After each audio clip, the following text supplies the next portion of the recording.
Alors, 5 ans ferme. Ce que souhaitait le conseil départemental, c'est qu'il y ait une sanction.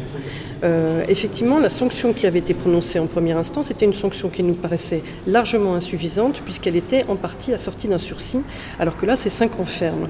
Nous, si vous voulez, on ne veut pas, entre guillemets, la mort du pêcheur. Ce qu'on veut, c'est qu'il y ait un coup d'arrêt, que d'autres ailleurs ne puissent pas aller soutenir ce que Madame Dacruz a soutenu ou ce que d'aucuns ont cru devoir soutenir à l'appui de sa défense.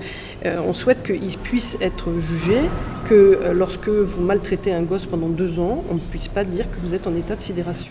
Écoutez, c'est une peine qui n'est pas une peine sévère, mais je pense qu'elle vient dire de manière significative ce qu'est le principe de réalité. Vous savez que le principe de réalité, c'est toujours ce qui fait effraction dans le déni.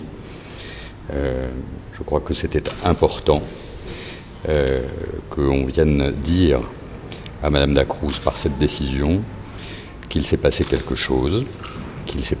chose de grave et qu'elle en est entièrement responsable.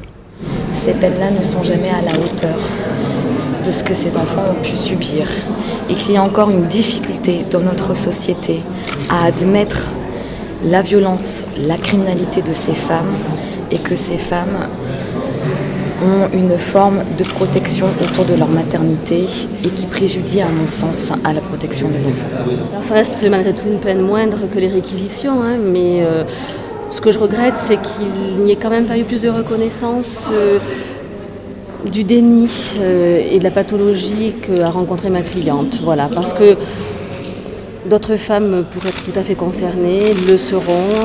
Voilà, donc elle n'est pas dans l'effondrement. Après, bien évidemment on essaiera dans la mesure du possible qu'elle puisse retrouver une vie de famille rapidement.